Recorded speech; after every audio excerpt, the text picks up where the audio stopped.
Morning everyone. As you all know, today we are going to start our new chapter in science, chapter 1, chemical reactions and equations.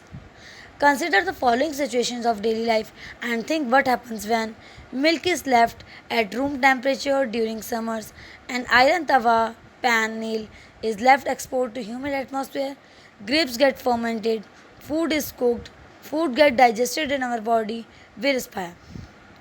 यहाँ पर बात की जा रही है कि अगर हम डेली की डेली अपनी सिचुएशंस को देखें तो यहाँ पे जैसे आपको कुछ एग्जांपल्स दिए गए हैं तो इनमें क्या होता है, जैसे कि जब हम मिल्क को क्या कर देते हैं, बाहर रूम टेम्परेचर पे छोड़ देते हैं समर्स के दौरान, तो क्या होता है, मिल्क जो है वो क्या हो जाता है, फट जाता है एंड कर्ड में चेंज हो जाता है. An iron nail pan made nail is expose to humid atmosphere. और अगर हम नेल है या फिर तवा है या फिर पैन है, ठीक है, इन सब चीज़ों को अगर हम क्या करें, एटमॉस्फेयर ह्यूमिड एटमॉस्फेयर में ठीक है छोड़ दें तो इनमें क्या जाती है, रस्टिंग हो जाती है, यानी कि इनमें एक ब्राउन लेयर जम जाती है. Next is grapes get fermented, कि ग्रेप्स क्यों फर्मेंटेड होते हैं, फूड क्यों होता है. क्या आपने कभी इन सिचुएशंस को देख के ये सोचा है कि ऐसा क्यों होता है. In all the above situations the nature and the identify of initial substance have somewhat change. अगर ऊपर की आप कंडीशंस को देखें, सिचुएशंस को देखें, तो आपको दिखेगा कि जो चीज़ें हैं उनका नेचर भी और साथ ही साथ उनकी जो आइडेंटिटी है वो भी चेंज हो रही है. जो इनिशियल सब्सटेंस है उसकी जो आइडेंटिटी है वो चेंज हो रही है. जैसे कि जो मिल्क था पहले वो कर्ड में चेंज हो गया, ठीक है. आयरन नेल जो थी वो किस में चेंज हो गई, वो इसमें एक ब्राउन लेयर जम गई.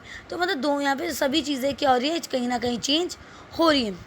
We have learned about physical and chemical change of matter in our previous class.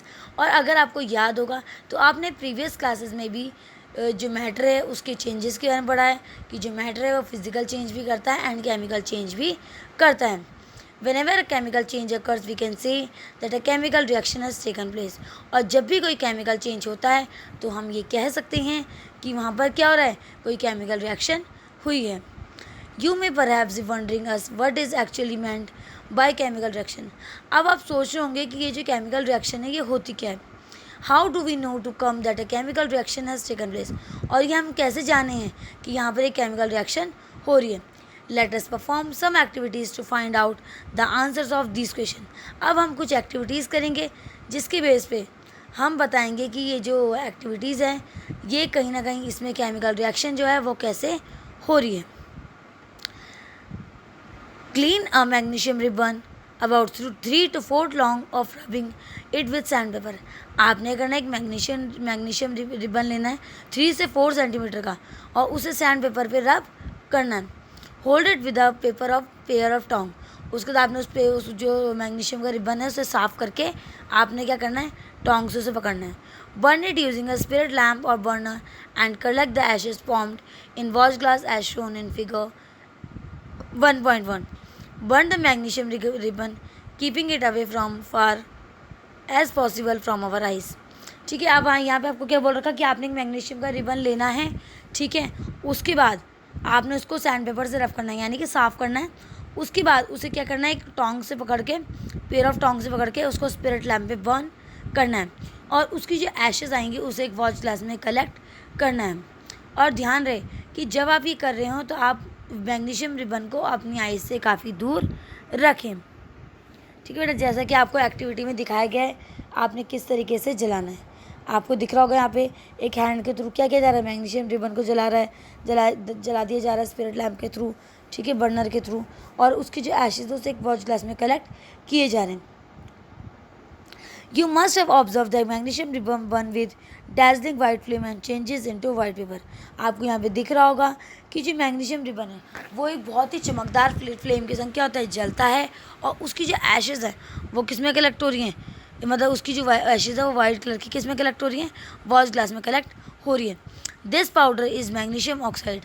और ये जो पाउडर है जो हमें कलेक्ट होकर मिल रहा है वॉच ग्लास में वो क्या होता है, मैग्नीशियम ऑक्साइड होता है. It is form due to reaction of between magnesium and oxygen present in air. और ये जो इसमें जो हो ये वाइट जो मैग्नीशियम ऑक्साइड है ये कैसे फॉर्म हो रहा है, जब मैग्नीशियम रिबन यानी कि मैग्नीशियम और ऑक्सीजन क्या कर रहे हैं, एक साथ रिएक्ट कर रहे हैं इन्वायरमेंट में, और तब हमको क्या मिल रहा है, मैग्नीशियम ऑक्साइड मिल रहा है. ओके. तो इस तरीके से हमारा जो मतलब एक जो प्रोडक्ट था मैग्नीशियम, ठीक है, वो किस में चेंज हो गया, मैग्नीशियम ऑक्साइड में चेंज हो गया। तो ये क्या है, एक केमिकल रिएक्शन है। ओके, अब आपको नेक्स्ट जो एक्टिविटी दी गई है उसमें आपने क्या करना है, take lead nitrate solution in a test tube. आपने क्या करना है, जो लेड नाइट्रेट का जो सॉल्यूशन होता है उसे टेस्ट ट्यूब में लेना है। Add potassium iodide solution to this, और उसके बाद आपने कहना है पोटेशियम आयोडाइड के सॉल्यूशन को उसमें डालना है।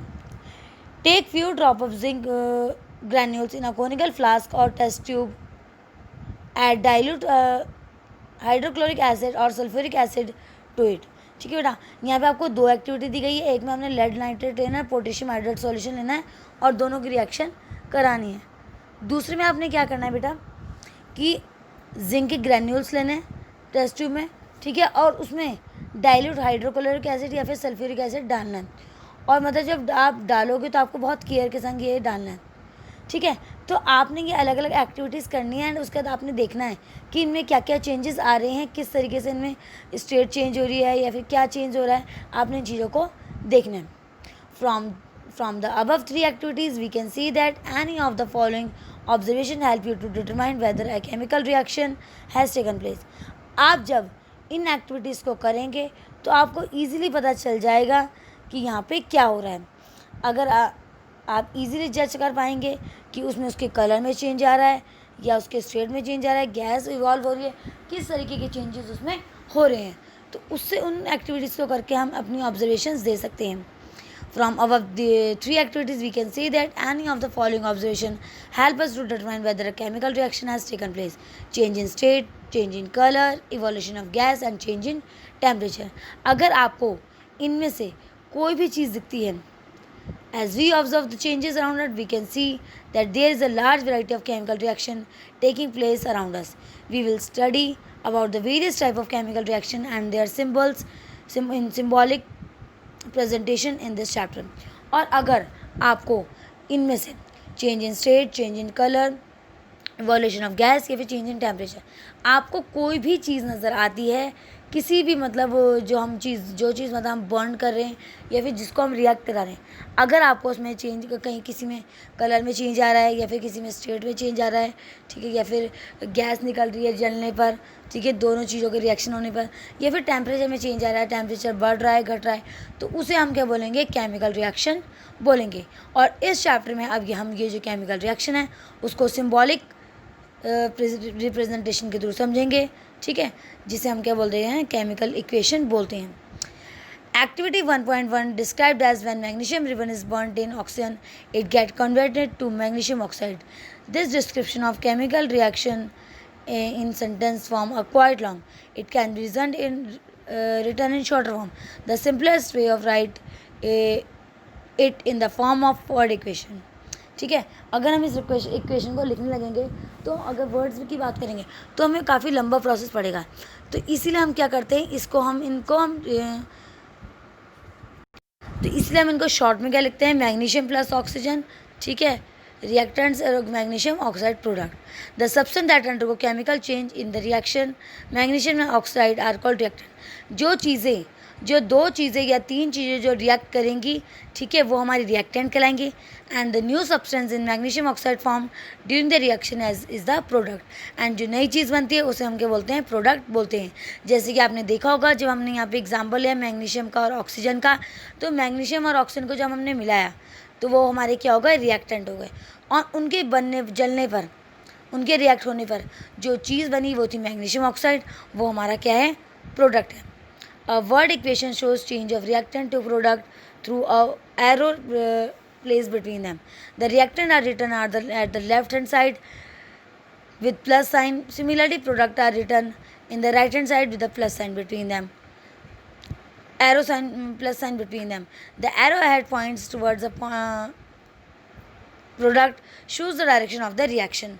ठीक है, अगर वर्ड इक्वेशन की हम बात करें तो उसमें हम रिएक्टेंट को लेफ्ट हैंड साइड लिखते हैं, ठीक है, प्लस के साइन के साथ, ठीक है, फिर एरो बना के बीच में किसकी तरफ, प्रोडक्ट की तरफ, और दूसरी साइड जो RHS वाली साइड है यानी कि जो राइट हैंड साइड है उसमें हम क्या करते हैं, हम अपने जो प्रोडक्ट हैं उन्हें रखते हैं प्लस के साइन के साथ, और जो बीच में एरो है वो किस डायरेक्शन में होता है, रिएक्शन के डायरेक्शन में होता है, प्रोडक्ट के डायरेक्शन में होता है, वो बताता है कि इन चीज़ों से रिएक्ट होकर ये चीज़ बनी है।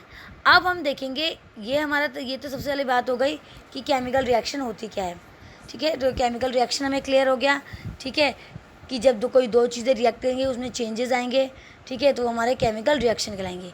फिर हमने डिस्कस किया केमिकल इक्वेशन के बारे में कि जब हम क्या करते हैं, सिंबॉलिक प्रेजेंटेशन देते हैं, ठीक है, किसी भी मतलब जो हमारे रिएक्टेंट है प्रोडक्ट की, उसे हम क्या बोलते हैं, केमिकल इक्वेशन बोलते हैं।